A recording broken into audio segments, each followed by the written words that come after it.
اعوذ باللہ من الشیطان الرجیم بسم اللہ الرحمن الرحیم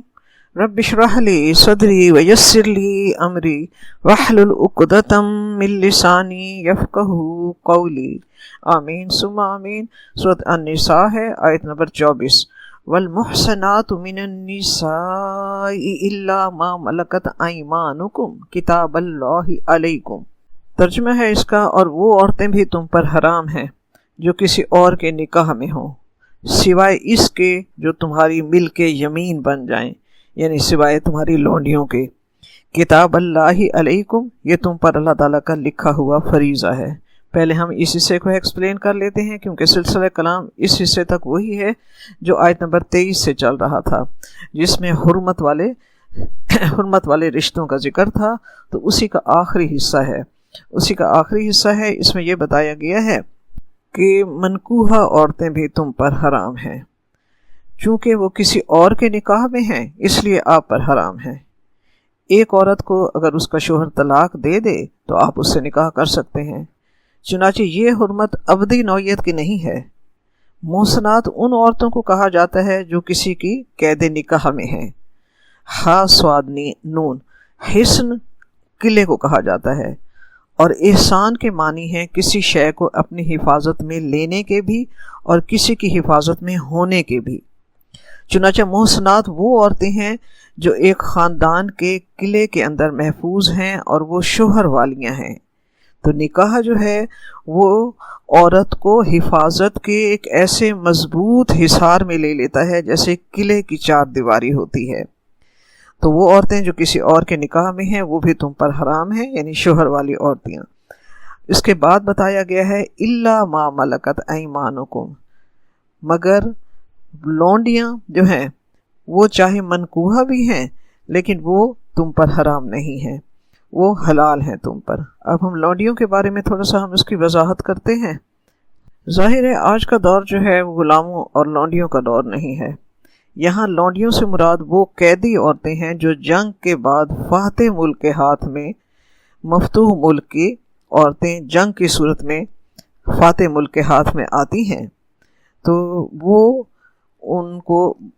کے لیے حلال ہیں، لیکن ان کے حلال ہونے کا بھی طریقہ ایک خاص طریقہ ہے۔ پہلے تو ہم یہ دیکھتے ہیں کہ جنگی قیدیوں کا مسئلہ دین اسلام نے کیسے خوبصورتی سے حل کیا ہے۔ جنگی قیدیوں کا مسئلہ حکومتوں کے لیے ہمیشہ درد سر رہا ہے۔ اسلام نے بہت سادگی سے اس کا حل پیش کیا ہے کہ جنگی قیدی اور عورتیں جب آتی ہیں تو ان کی 3 صورتیں ہوتی ہیں۔ جنگی قیدیوں کی صورت میں جو یہ 3 صورتیں جو اسلام نے پیش کی ہیں، پہلی بات یہ ہے کہ اسلامی حکومت انہیں آزاد کر دے، چاہے تو فدیہ لے کر چھوڑ دے، چاہے تو اپنے قیدیوں کے ساتھ تبادلہ کر لے، یعنی کوئی حل نکل آئے اس چیز کا کہ قیدیوں کے بدلے میں تبادلہ کر لے یا فدیہ لے کر انہیں چھوڑ دے۔ اور اگر مصلحت عامہ کا تقاضا ہو کہ انہیں قیدی بنا کر ہی رکھا جائے تو اس کا حکومت کو اختیار ہے،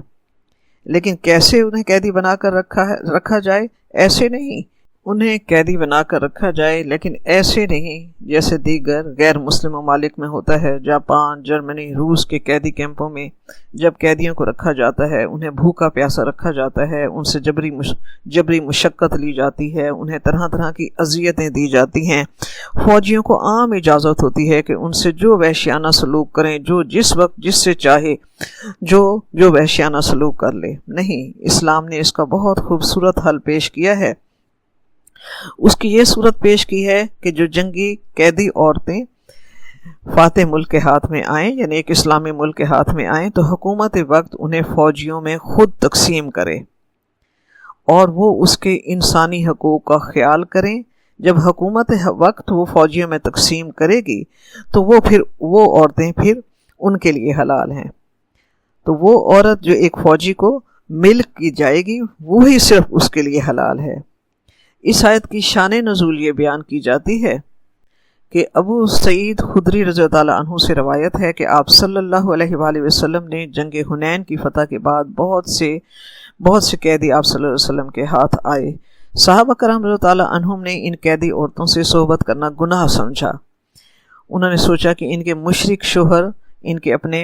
اپنے ملک میں موجود ہیں، اس لیے یہ منکوحہ میں آتی ہیں، اس لیے انہوں نے ان سے صحبت کرنا گناہ سمجھا۔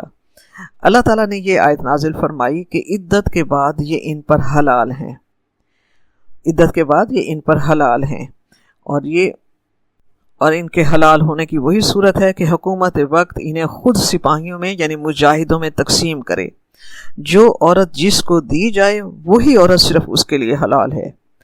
تو حکومت کے وقت کا ایک فوجی کے حوالے کرنا، اس کے ملک دینا نکاح کے مترادف ہے۔ ان کا ملکیت میں دیا جانا ایسا ہی قانونی فعل ہے جیسا نکاح قانونی فعل ہے۔ تو ان لونڈیوں کی ان قیدی عورتیں جو لونڈی کی صورت میں انہیں ملک کی جائیں گی، ان کی عدت 1 ماہ ہے یا وضع حمل ہے۔ اگر وہ حمل کے ساتھ ہیں تو ان کی وضع حمل کے بعد یعنی بچہ پیدا ہونے کے بعد ان کی عدت ختم ہوگی۔ تو اگر قیدی عورتیں جس فوجی کو ملک کی جائیں، اگر وہ خود اس سے زن و شوہر کا تعلق نہ قائم کرنا چاہتا ہو تو وہ اسے کسی اور کے نکاح میں دے سکتا ہے۔ تو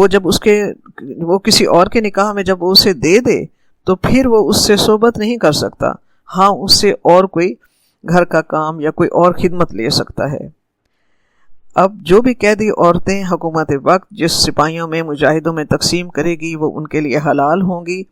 چاہے ان کے شوہر ان کے ملک میں زندہ ہیں اور ان کا نکاح ہے، لیکن جو ہی وہ دارالحرب سے دارالاسلام میں آئیں گی وہ ان کا نکاح جو ہے وہ قطع ہو جائے گا،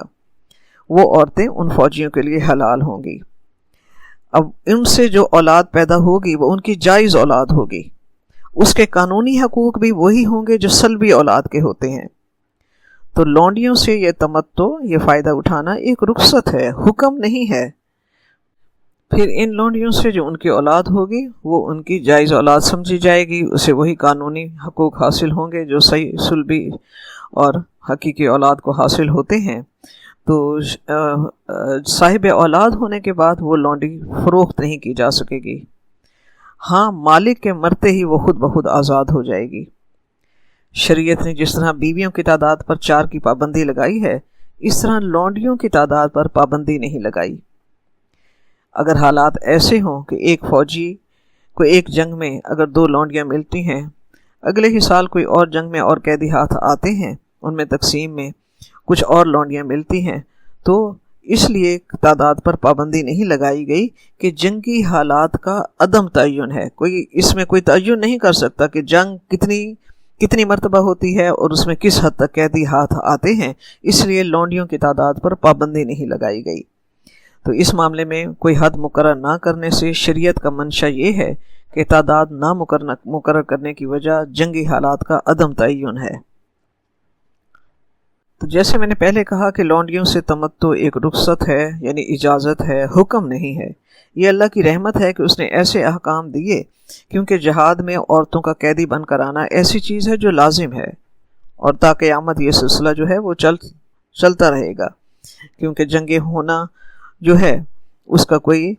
اس کا تعین نہیں کر سکتا، اور ایسا بھی ممکن ہے کہ جنگ کے بعد کوئی قیدیوں کا تبادلہ یا کوئی اور باعزت حل نہ نکل سکے، اس لیے اللہ تعالیٰ نے یہ رخصت دے کر بہت بڑا مسئلہ حل کر دیا ہے۔ یہ اللہ کے احکام ہیں اور ان پر عمل کرنا لازم ہے، کہ یہ دین اسلام کی شان ہے کہ وہ قیدی عورتیں جو ہاتھ آئیں تو ان کا بھی ایک باعزت حل اللہ تعالیٰ نے دین اسلام میں پیش کیا ہے، کہ حکومت کا ان کو ملک کیے جانا ان کا ایسا ہی قانونی فعل ہوگا جیسا نکاح کا فعل ہے۔ تو وہ چاہے اپنے ملک میں ان کا شوہر اگر زندہ بھی ہے اور وہ منکوحہ بھی ہیں، لیکن پھر وہ ملک میں آ جانے کے بعد اور دارالحرب سے دارالاسلام میں آ جانے کے بعد وہ ان کا نکاح ختم ہو جاتا ہے اور وہ حلال ہیں۔ کتاب اللہ علیکم، اللہ تعالیٰ نے یہ احکام تم پر فرض کیے ہیں، ان پر عمل کرنا اور ان کو بجا لانا اور اسی کے مطابق زندگی کو بسر کرنا جو ہے انسان کے لیے دنیا اور آخرت کی بہتری ہے، اور اللہ کا حکم ہے کہ یہ احکام تم پر عمل کرنے کے لیے نافذ کیے گئے ہیں۔ یہ آیت نمبر 24 کا اگلا حصہ جس سے موضوع چینج ہو رہا ہے، اس لیے ہم نے اس کو علیحدہ رکھا ہے، کیونکہ اس سے پہلے حرمت والے رشتوں کا ذکر تھا، اب یہاں سے ان رشتوں کا ذکر ہے جو حلال ہیں، جن سے نکاح تم کر سکتے ہو۔ تو یہاں سے ہے وَأُحِلَّ لَكُم مَّا وَرَاءَ ذَلِكُمْ أَن تَبْتَغُوا بِأَمْوَالِكُمْ مُحْسِنِينَ غَيْرَ مُسَافِحِينَ۔ اس کے سوا جو عورتیں ہیں وہ تمہارے لیے حلال ہیں کہ تم اپنے مال کے ذریعے ان کے طالب بنو، اور بشرطے کہ حصار نکاح میں ان کو محفوظ کرنے کے لیے، نہ کہ آزاد شہوت رانی کرنے کے لیے۔ فَمَسْتَمْتَعْتُمْ بِهِ مِنْهُنَّ فَآتُوهُنَّ أُجُورَهُنَّ فَرِيضَةً، بس جو بھی تم ان سے تمتع کرو، تمتع یعنی فائدہ اٹھاؤ، تو اس کے بدلے ان کو مہر ادا کرو جو مقرر کیے ہوئے ہوں۔ وَلَا جُنَاحَ عَلَيْكُمْ فِي مَا تَرَاضَيْتُمْ بِهِ مِنْ بَعْدِ الْفَرِيضَةِ، البتہ ان کا تم پر کوئی گناہ نہیں ہے کہ مہر مقرر ہونے کے بعد باہمی رضامندی سے کوئی مہر میں کمی بیشی کر لو۔ ان اللہ کان علیما حکیما، یقیناً اللہ تعالیٰ علیم اور حکیم ہے۔ تو اس حصے سے پہلے ان رشتوں کا ذکر تھا جو حرمت والے تھے۔ اب یہاں رب کریم فرما رہا ہے کہ جن عورتوں کا اوپر ذکر کیا گیا ہے ان کے علاوہ جن سے چاہو تم نکاح کر سکتے ہو۔ تو اس سے پتہ چلا کہ جن سے نکاح کرنا حرام ہے، جو حرمت والے رشتے ہیں، وہ گنے چنے چند ہیں۔ 7 رشتے جو نسبی لحاظ سے حرمت والے ہیں، 7 جو رضائی لحاظ سے حرمت والے ہیں، اور کچھ رشتے جو نکاح کے بعد حرمت والے بن جاتے ہیں۔ اس کے علاوہ جتنے بھی ہیں رشتے، جتنے بھی تعلقات ہیں، ان میں سے جس سے چاہو تم نکاح کر سکتے ہو، مگر اس کے لیے شرط ہے۔ پہلی شرط کیا ہے؟ ان تبتغوا باموالکم، یعنی تم مال خرچ کر کے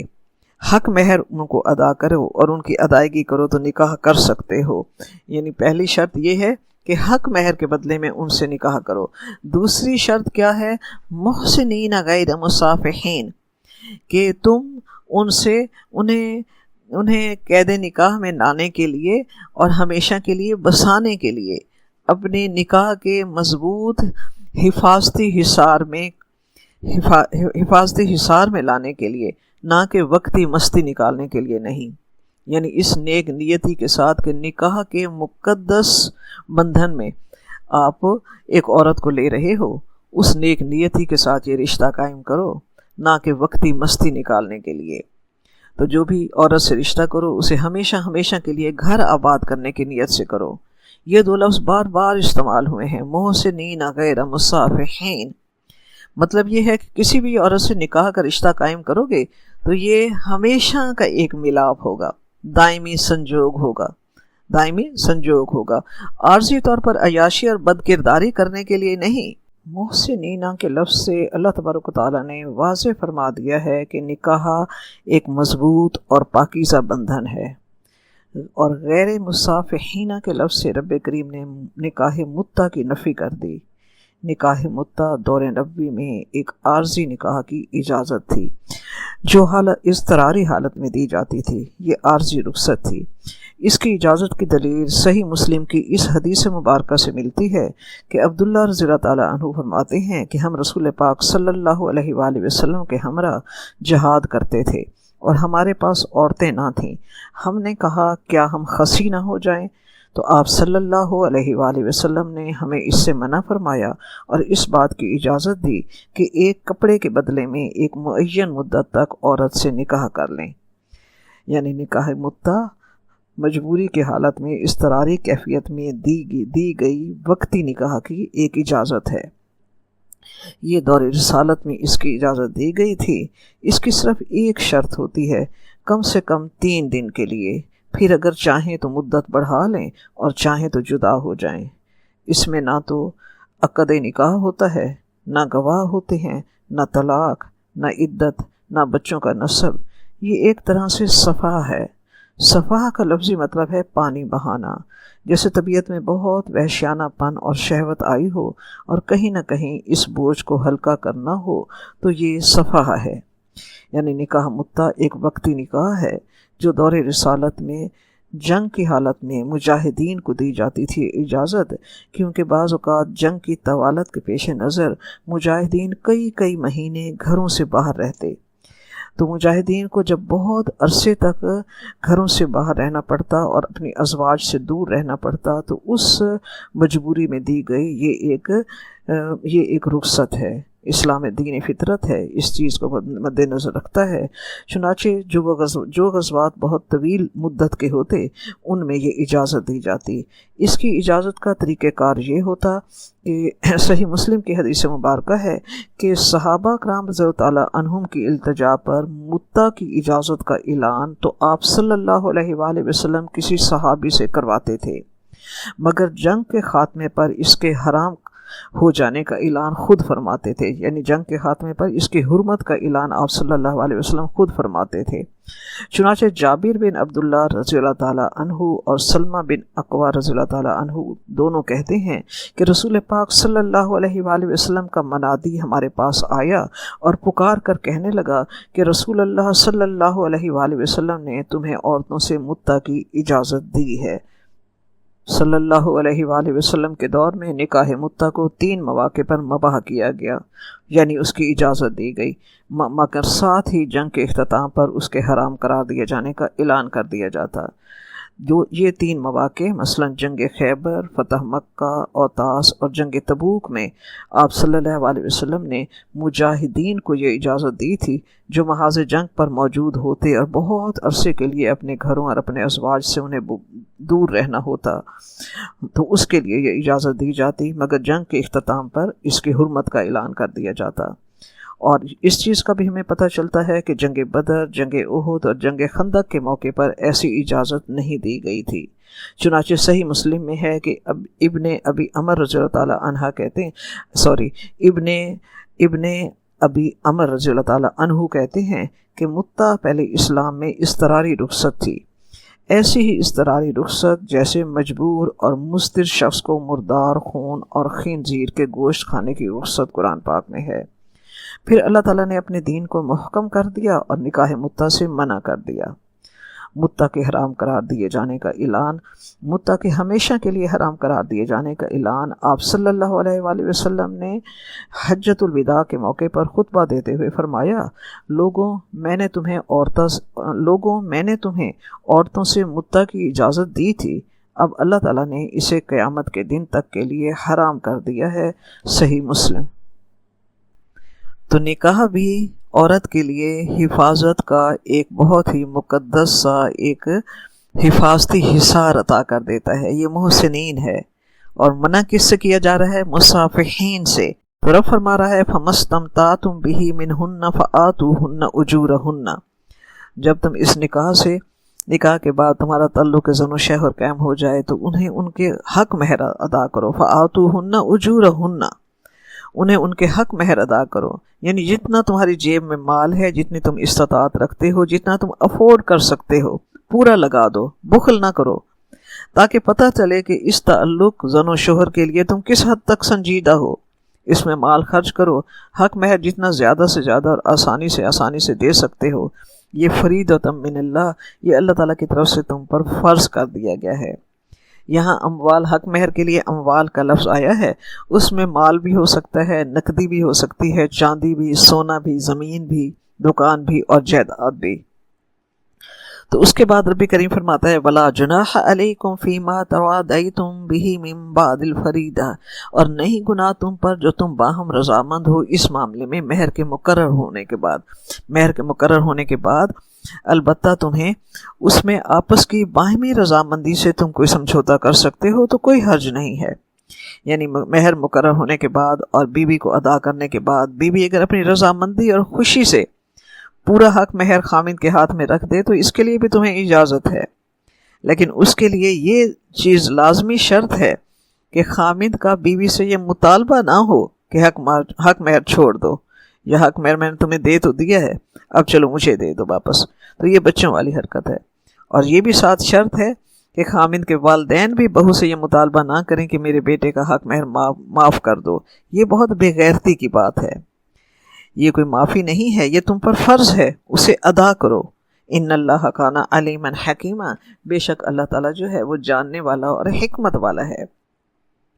یعنی رب کریم اس میں یہ فرما رہا ہے کہ اس ازدواجی زندگی کی مضبوطی اور فلاح کا انحصار اللہ اور اس کے رسول کے بتلائے ہوئے طریقے اور احکام ہی ہو سکتے ہیں، خواہ اس کی کوئی لاجک یا علت تمہیں سمجھ آئے یا خواہ نہ آئے۔ آج کل کے دور میں ہم دیکھتے ہیں کہ بہت سے پڑھے لکھے جاہل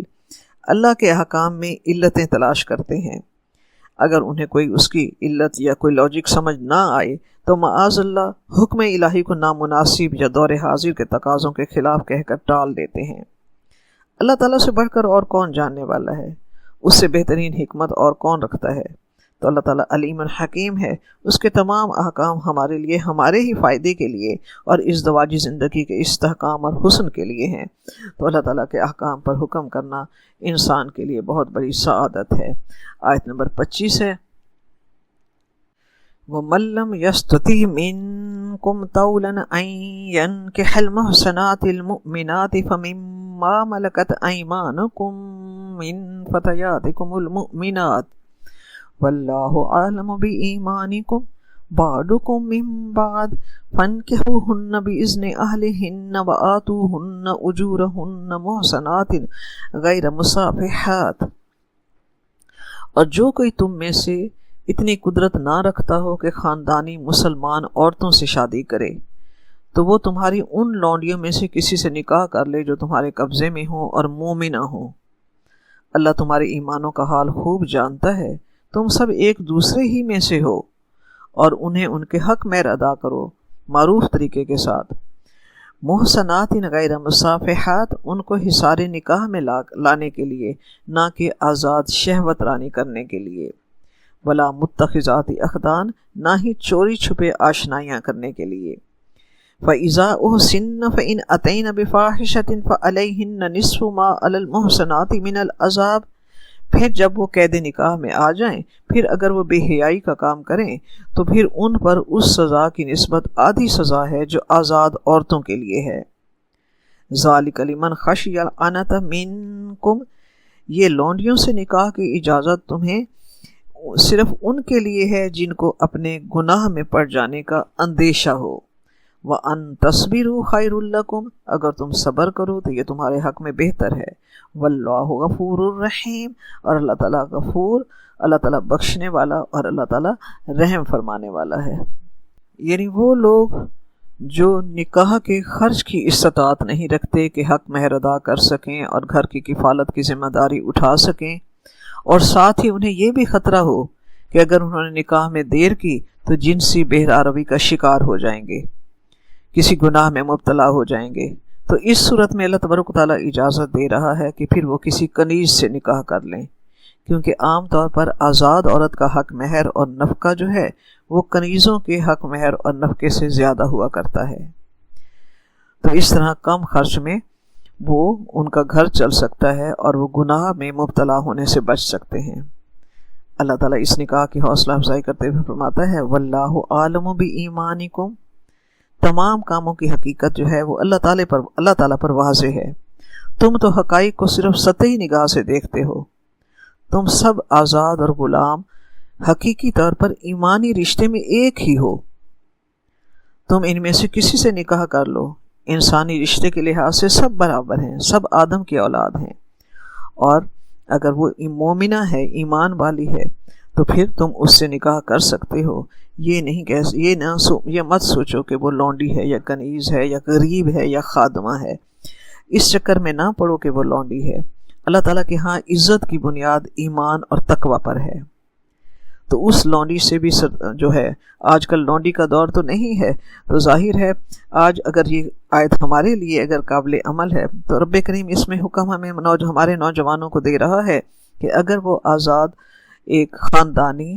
اچھی صاحب حیثیت سے شادی کرنے کی اگر استطاعت نہیں رکھتا کوئی نوجوان، اور اسے اندیشہ ہے کہ اگر شادی میں دیر کرے گا تو وہ گناہ میں مبتلا ہو جائے گا، تو کسی غریب مفلس یا کسی خادمہ یا کسی نوکرانی سے وہ حق نکاح کر سکتا ہے۔ لیکن نکاح کیسے کرے گا؟ ان کے گھر والوں کی اجازت سے،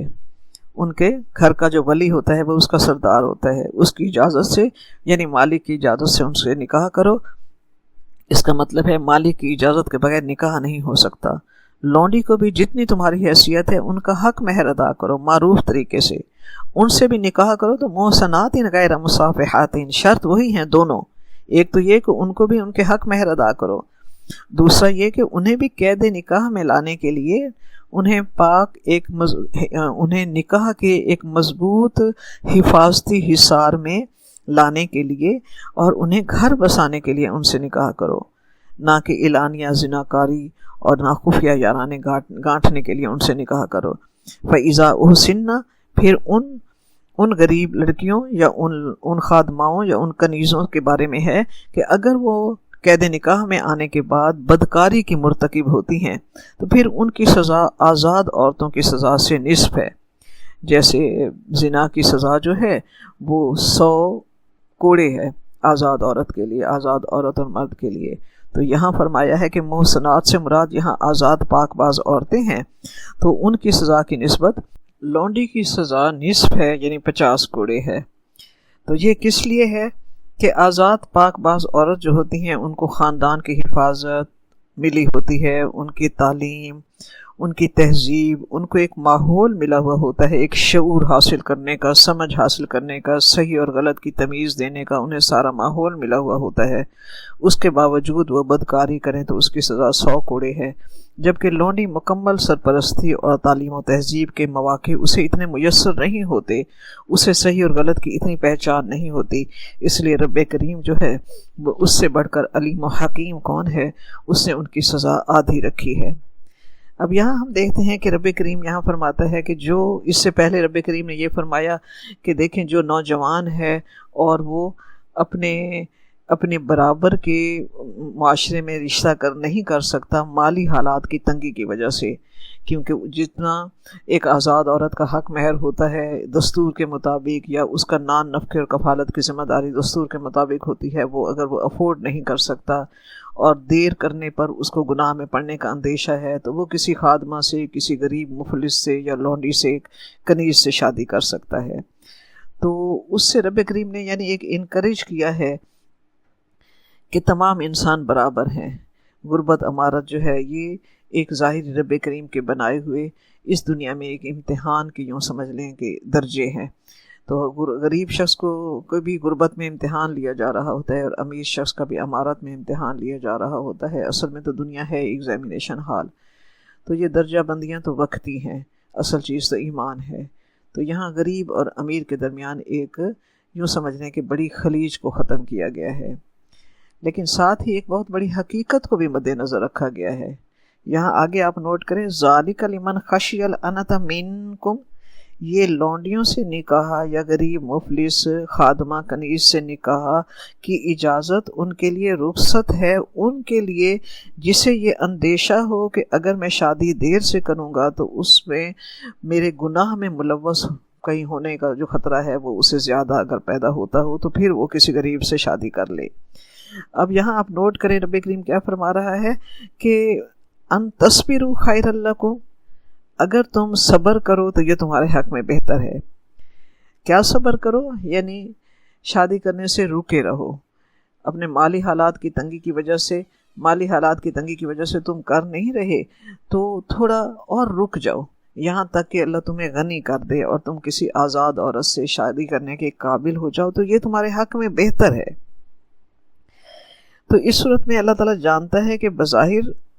کہ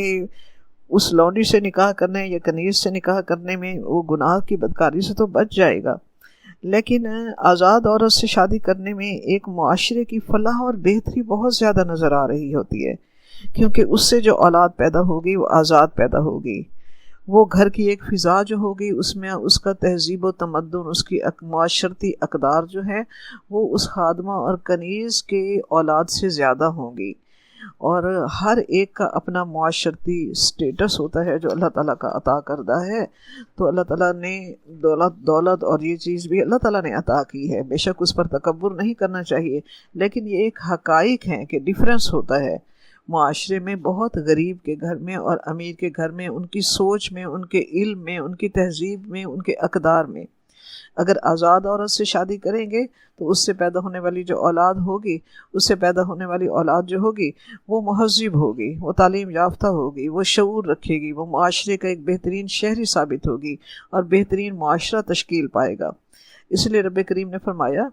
کہ اگر بہت اضطراری کیفیت ہو تو تم خادمہ کنیز سے شادی کر لو، لیکن اگر ان تصبروا خیر لکم، اگر تم اپنے آپ کو روک رکھو، گناہ سے روکے رکھو، اور اپنے غنی ہونے تک یا صاحب استطاعت ہونے تک تم نکاح کا مطلب انتظار کر لو، تو یہ تمہارے لیے زیادہ بہتر ہے۔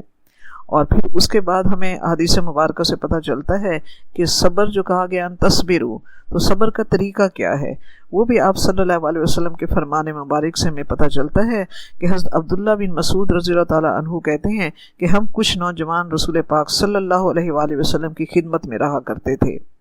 اور ہمیں شادی کرنے کی استطاعت نہ تھی،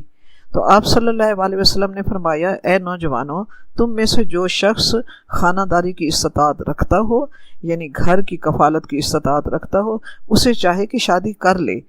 کیونکہ نکاح جو ہوتا ہے اس سے نگاہ نیچی اور شرمگاہ بچی رہتی ہے،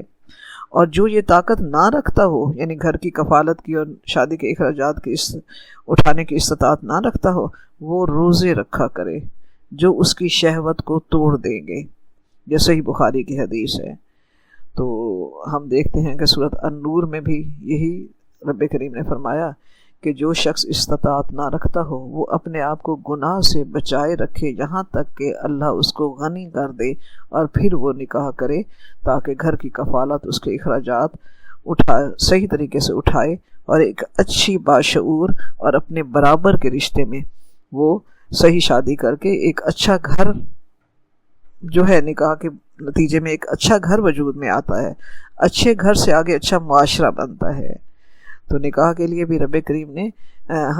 نکاح کے لیے بھی ہمیں احادیث مبارکہ میں پتہ چلتا ہے کہ اس کے لیے بھی ایک معیار ہے۔ ٹھیک ہے، ایمان تو ایک معیار ہے، لیکن کفو جو ہے نا، برابری کی سطح پر نکاح کیا جائے، یہ بھی اسلام کی شان ہے۔ اور یہ بھی فرمان نبوی ہے کہ عورت سے نکاح 4 چیزوں کی بنا پر کیا جاتا ہے: اس کا حسب نسب، اس کا حسن، اس کی دولت، اور اس کی دینداری۔ اور آپ صلی اللہ علیہ وسلم نے فرمایا تم دینداری کو ترجیح دو، یعنی پہلی پریفرنس جو ہے وہ دینداری ہو۔ دینداری کے ساتھ یہ تینوں چیزیں اور بھی اگر ساتھ مل جاتی ہیں تو بہت اچھا ہے، لیکن یہ تینوں چیزیں ہوں اور دینداری نہ ہو تو یہ نکاح جو ہے یہ رشتہ قابل ترجیح نہیں ہونا چاہیے۔ اور برابری کے سطح پر نکاح بھی ایک اچھے گھر کو جنم وجود میں لاتا ہے اور اس سے ایک اچھا معاشرہ تشکیل پاتا ہے۔ آیت نمبر 26 ہے، یرید اللہ لیبین لکم، اللہ تبارک و تعالیٰ چاہتا ہے کہ تمہارے لیے اپنے احکام کو واضح کرے، وَیَہْدِیَکُمْ سُنَنَ الَّذِینَ مِن قَبْلِکُمْ، اور تمہیں ہدایت بخشے ان راستوں کی جو تم سے پہلے لوگوں کے تھے، وَیَتُوبَ عَلَیکُمْ، اور تم پر مہربان ہو، واللہ علیم حکیم، اللہ تعالیٰ سب کچھ جاننے والا اور کمال حکمت والا ہے اللہ تبارک و تعالیٰ۔ گزشتہ تمام آیات میں ازدواجی زندگی کی فلاح بہتری کے لیے اللہ تعالیٰ نے احکام دیے ہیں۔ مردوں کی 4 شادیوں کا مسئلہ ہو، یا بیوہ کی زندگی کا حق ہو، یا حق مہر دینے کے بارے میں ہو، یا حرمت والے رشتوں کا ذکر ہو، اللہ تعالیٰ نے ازدواجی زندگی کے تمام احکام کو واضح فرمایا ہے۔ اب یہاں رب کریم انہی احکام کے اختتامی کلام کے طور پر یہ 3 آیات آئی ہیں، تو رب کریم یہاں فرما رہا ہے کہ یہ احکام دینے کا اللہ تعالیٰ کا مقصد جو ہے وہ تمہارے لیے بہترین زندگی کی رہنمائی کرنا ہے، تمہیں خام خواہ کی حد بندیوں میں جکڑنا نہیں ہے، بلکہ تمہاری بھلائی کے لیے یہ احکام دیے جا رہے ہیں، لیبین لکم، تاکہ وہ تمہارے لیے صاف پاکیزہ زندگی کی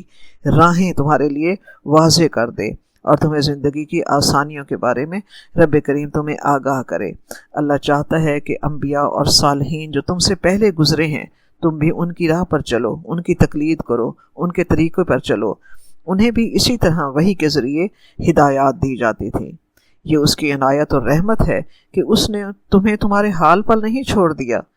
تمہاری رہنمائی اور ہدایات کی تمام تر چیزیں اپنی الہامی کتاب اور اپنے انبیاء کے ذریعے تم پر واضح کر دی تاکہ زندگی کی مشکلات سے تم بچ جاؤ۔ واللہ علیم حکیم، اور اللہ تعالیٰ نے ایسے احکام بھیجے ہیں جو تمہارے لیے دین و دنیا کی مصلحتیں ہیں۔ وہ علیم حکیم ہے، وہ اپنے بندوں کی مصلحتوں کو خوب جانتا ہے، وہ اپنی شریعت، اپنے فرمان میں، وہ اپنے صحیح علم میں اور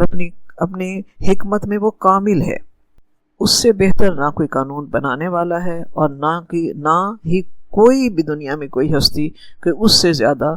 اپنے بندوں پر مہربان ہے، وہ اپنے بندوں پر بہت مہربان ہے۔ یہ تمام احکام اس کی رحمت اور اس کی محبت کی دلیل ہے۔ نمبر 27 ہے واللہ یرید ان یتوب علیکم، اللہ تبارک و تعالیٰ تو یہ چاہتا ہے کہ تم پر اپنی رحمت کے ساتھ توجہ فرمائے۔ وَيُرِيدُ الَّذِينَ يَتَّبِعُونَ الشَّهَوَاتِ أَن تَمِيلُوا مَيْلًا عَظِيمًا، اور جو لوگ شہوت کی پیروی کرتے ہیں، شہوات کی پیروی کرتے ہیں، وہ چاہتے ہیں کہ آپ بھی راہ حق سے بھٹک کر دور نکل جائیں۔ جن جیسے یہ گزشتہ آیات کا ہی تسلسل ہے کہ اللہ تعالیٰ کا یہ تمام احکام تم پر واضح کر کے وحی کے ذریعے اپنے پیارے حبیب کی وساطت سے ہم تک پہنچانے کا مقصد یہ ہے کہ وہ ہم پر بہت مہربان ہے، وہ ہم سے پیار کرتا ہے، ہم پر رحمت بھیج رہا ہے، اس کی توجہ ہر لمحے ہم پر ہے۔ اگر وہ ایک لمحے کے لیے بھی اپنی توجہ ہم سے ہٹا دے تو ہمارے تو اتنے دشمن ہیں کہ بڑے بڑے شیاطین، جنات اور خبیث روحیں ایک سیکنڈ میں ہمیں ملیا میٹ کر کے رکھ دیں، ہمارا خاتمہ کر دیں۔ یہ اللہ تعالیٰ کی رحمت اور اس کا کرم ہے، اس کی توجہ اور اس کی حفاظت ہے، اللہ کا بنایا ہوا مستقل نظام ہے کہ وہ ہم پر ہر لمحے توجہ کیے ہوئے ہے، ہماری توبہ قبول فرماتا ہے، ہم پر مہربان ہوتا ہے۔ اللہ تعالیٰ کے احکام پر چل کر ہی اور اس پر عمل کر کے ہی ایک معاشرہ سٹیبل ہوتا ہے۔ اس کے برعکس یرید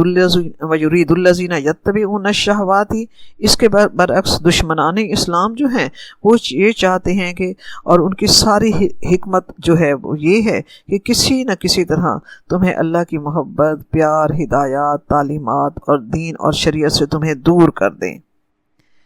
یہود علماء جنہوں نے دین اسی خود ساختہ اور خود پسند تحریفات سے بنا رکھا تھا، آپ صلی اللہ علیہ وسلم کی تشریف آوری پر جب اللہ تعالیٰ کا بھیجا ہوا سچا دین اپنی حقیقی شکل میں لوگوں کے سامنے آیا تو ان یہود علماء کو بہت بہت تکلیف ہوئی۔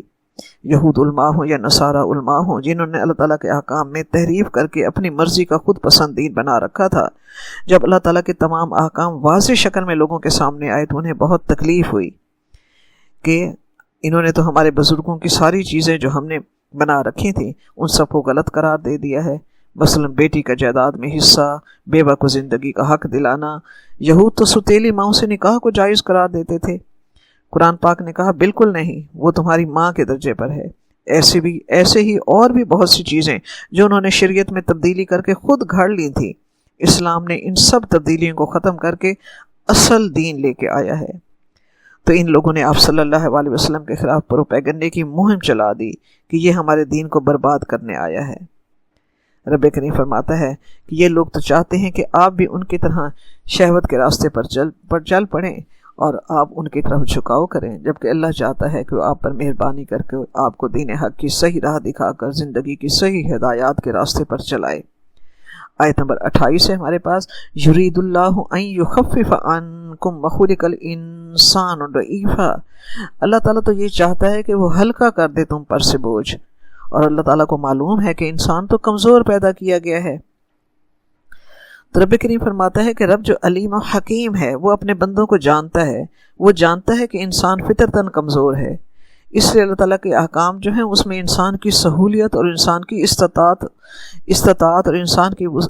صلاحیت کو مد نظر رکھا گیا ہے۔ مثلا ایک انسان اپنی شہوت پر کنٹرول نہیں کر سکتا تو 4 بیویوں کی اجازت ہے، شادی کے اخراجات پورے کرنے کی قدرت نہیں رکھتا اور ڈر ہے کہ کہیں گناہ میں نہ پڑ جائے تو لونڈی تک سے نکاح کا راستہ اسے دکھایا گیا ہے